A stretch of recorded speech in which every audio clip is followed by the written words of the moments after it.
Good morning, boys and girls. How are you doing today? Today, this is Mrs. Jones. We're going to continue learning our lesson about push and pull. But before we are going to proceed, I want to read to you our learning standard.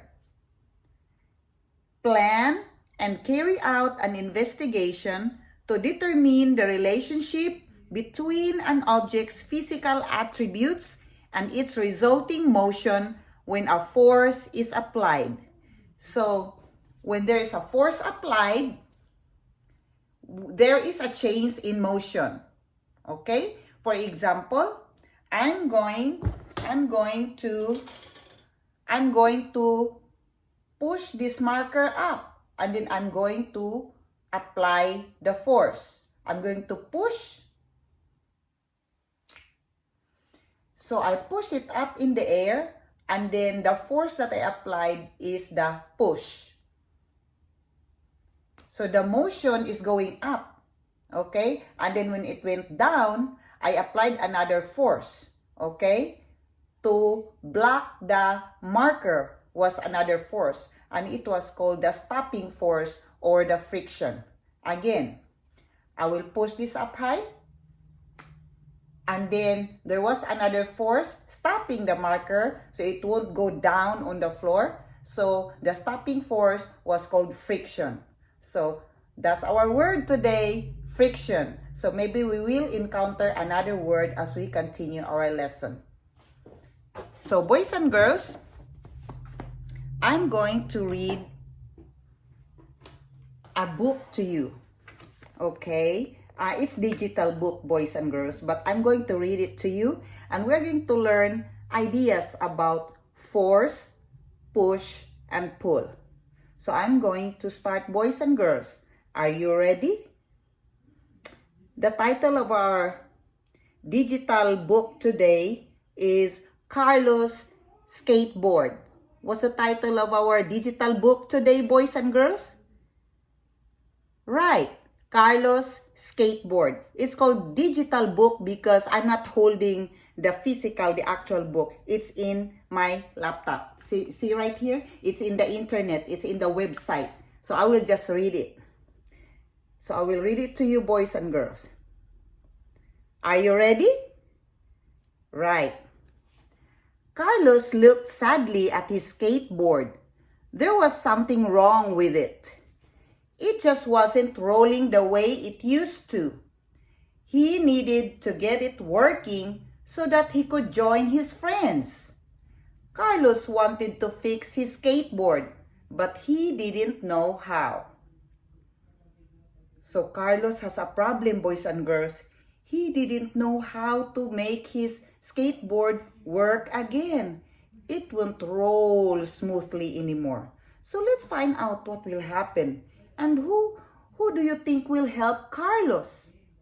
If you have something to be fixed, and if you don't know how to fix it, what do you do, boys and girls? Right. You try to fix it yourself first. Try to solve your own problem first. And then if you cannot do it yourself, what's the next step? Right, boys and girls, I heard you. You said, ask a grown-up, ask somebody's help, maybe from your daddy, maybe from your mommy, to fix your toy. Let's see who will help Carlos, all right? Carlos' older sister, Gabriela, noticed he was upset and came to talk to him. Oh my goodness, somebody is upset, boys and girls. Have you experienced being upset when you have a problem, when your toy is broken? Carlos is also upset. Gabriela, will you help me fix my skateboard? Asked Carlos. Watch how slowly it rolls. So Carlos is very sad, boys and girls, because his skateboard is not working well. All right, boys and girls. So next, what happened? If you want to move faster, you have to use more force, explained Gabriela. A force is a push or pull? Did you hear that, boys and girls? Carlos' sister Gabriela said, a force is a push or pull. So what is a force, boys and girls? Right, good job, boys and girls. You said a force is a push or a pull. So when you push something to make it move, then you are showing a force. And that is called push. Like when you push a thing, when you push an object. And what happened? A force is a push or a pull. The harder you push, the faster or farther you'll move.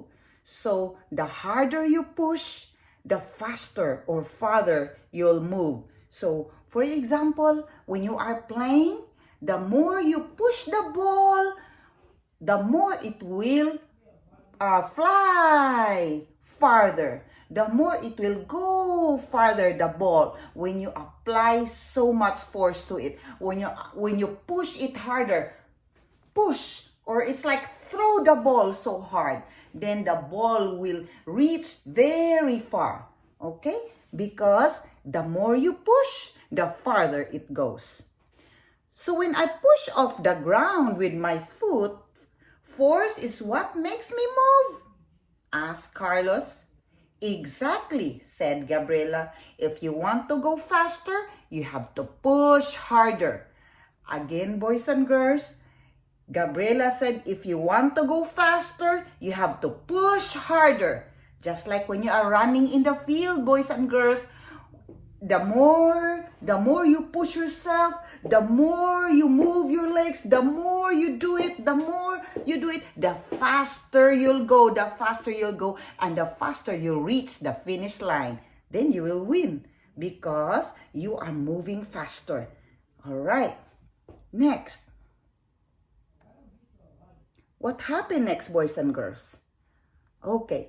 But I already push as hard as I can, Carlos said. It used to roll nicely, but now it barely moves. Gabriela examined Carlos' skateboard. After looking at every part carefully, she pointed to the wheels. These wheels are old and rough. So the wheels are old already, boys and girls, and not only that, rough also. They're causing a lot of friction, and that's slowing you down. Oh, so Gabriela found out what happened to Carlos' skateboard. What is friction?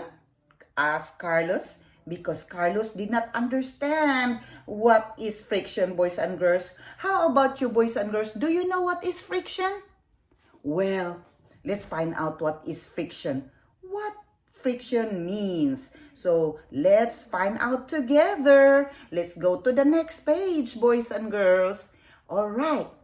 Friction is a force too. So friction is another kind of force. Not only push, not only pull, but friction is also another kind of force. But this kind of force, boys and girls, it slows down moving things that are touching. Okay? So like what I showed you a while ago, all right? When I push the marker up in the air, and then when it lands my hand has friction. My hand has the force or friction. The force in my hand is the one that's stopping the marker to land right there, so it won't go down somewhere on the floor. Okay? So when I throw it up in the air and catch it, my hand is the stopping force. My hand is the stopping force. My hand has a lot of friction in it, or stopping force to stop the object. If you don't stop the moving object, if you don't stop the marker moving down, if you just let it go, then this marker will land on the other space, will land on the floor, okay? So that's friction. Friction is the force, the stopping force, the force that stops the moving object. So that's friction. It pushes in the opposite direction of a push or a pull. So the stopping force or the friction, all right, it is the friction, it is the opposite direction of a push or a pull.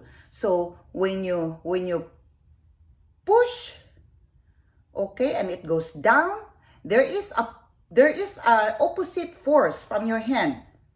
That's why the moving marker or the moving object will stop because of the opposite force. That's called friction. If I replace them with smoother wheels, would they roll better? Asked Carlos. Yes, replied Gabriela. Carlos replaced the old wheels of his skateboard with new ones, smooth wheels, and got ready to push off. So Carlos changed the wheels, boys and girls. What do you think will happen? Now he has smooth wheels on his skateboard. Do you think Carlos can skateboard faster this time? Do you think the wheels will just roll smoothly, boys and girls? I think so too. Good guess, boys and girls. Now let's find out. Wait, called Gabriela. Don't forget the force that pulls you to the ground when you fall off your skateboard. I know, that one, that kind of force that pulls you to the ground, that's called gravity, said Carlos. Ooh, Carlos has a lot of words now. He knows some big words, boys and girls. He knows friction, he knows push, he knows pull, and he knows now the friction and gravity too. Okay, so friction, gravity, push, and pull. So Carlos is very smart. He remembered all those big words. How about you, boys and girls? All right, we have to remember what is force, what is push, pull, and friction. And also gravity, boys and girls. Next, what happened? Okay, so all right, boys and girls. So, you got it, said Gabriela. She handed Carlos his helmet, knee pads, and elbow pads. Here's your protection against gravity. Carlos laughed. Hey, thanks, he shouted as he zoomed off on his smooth, fast wheels to join his friends. So, Gabriela is a very nice sister and kind. He helped Carlos to make sure he won't get hurt. So his big sister gave him the protection stuff like the knee pads, the helmet, because helmet is very important. When you are playing a skateboard, boys and girls, or even bicycle, make sure you put on helmet. That protects your head, okay? When you have accident or when you accidentally bump into something while you are driving your bicycle, the helmet will protect your head, okay? So you will not get hurt so bad. All right, boys and girls, that's our digital book about Carlos' skateboard. So now, boys and girls, I want you to listen to me again. I have some pictures here. I have some pictures, boys and girls, and let's study the picture. What force do you see? What movement do you see? Or what kind of force do you notice in the picture? Let's do it together, boys and girls. Okay. So here, boys and girls. Okay. I'm showing it to you. Okay. Look at that picture, boys and girls. All right. What do you see? What do you see in this picture, boys and girls? What do you see? Observe the picture. Oh, I heard somebody saying, yeah, it's a roller coaster. Very good. That's a roller coaster. Okay, what else do you see?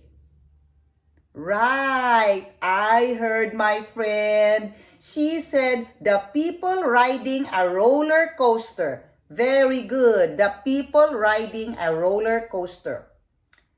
Yes, a group of people are riding a roller coaster. Yes, a group of people.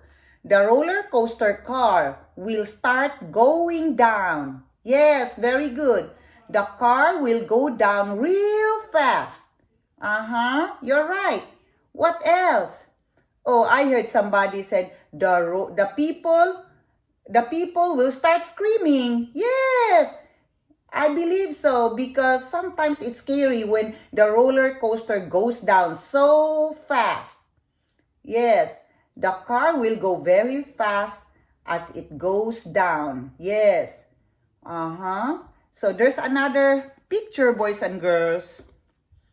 Look, boys and girls, look at the picture. What is the picture? Look, boys and girls. Yeah. Are you ready? Okay. So, what are the children doing? What are the children doing, boys and girls? What are the children doing? Look. What are the children doing? Yes, I heard you. The boy is standing in the wagon and the girl is trying to pull the wagon. So the boy is standing on the wagon while the girl is pulling the wagon. Right. The girl is pulling, yes. Okay, so can the wagon move by itself? Boys and girls, can the wagon move by itself without somebody pulling it? I heard you. Very good. You said no. Yes. The wagon will not move by itself. You can move things with a pull. Yes. You can move things with a pull. In this picture, the girl is pulling the wagon. A pull is a type of force, boys and girls. A pull is a type of force. When you pull an object, you move it toward you. See? When you pull an object, boys and girls, you move it toward you. The object becomes closer to you.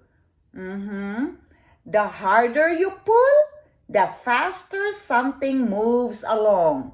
So the harder you pull, the faster the object moves along. It becomes closer to your body. Yes. Yeah, I heard you. Yes, pull is a force. Yes, very good. Pull is a force. Great job. Let's go to the next picture. Go to the next picture. Look at these, boys and girls. Right. What do you see, boys and girls, in this picture? What are the children doing? I heard you. The boy is standing behind the girl. Yes, I heard somebody saying that. The boy is standing behind the girl. And what is he doing? What the boy is doing to the girl? Right, I heard you, my friend. You said he is pushing her. He is pushing the girl. The girl is sitting on the swing. Great job. Right, the boy is making it move. Yeah, by pushing the girl. Right, the girl is moved because somebody pushed her from the back. Good job. Good observation, boys and girls. Good observation. Yes. Can the swing move by itself, boys and girls? Can the swing move by itself? Think about it. Very good. You said no. You can move things with a push. Right. You can move things with a push. In this picture, the swing moves when the boy pushes the girl. A push is a type of force. Yes, repeat, boys and girls. A push is a type of force. Your turn. Very good. A push is a type of force. Now you learn two words. Pull is also a type of force, and also push is a type of force. Great job. The harder the push, the farther the item goes. Very good. The harder the push, push hard, the farther the item go or the object goes. All right. Okay, boys and girls. So, next, boys and girls, boys and girls, now I want you to think or answer these questions from the story, Carlos Skateboard. Number 1, why is Carlos sad? You can help your mom to write your answer. You can write your answer on the paper. Number 2, why is his skateboard slow? Number 3, how does Carlos fix his skateboard? All right, boys and girls, I gave you 3 questions.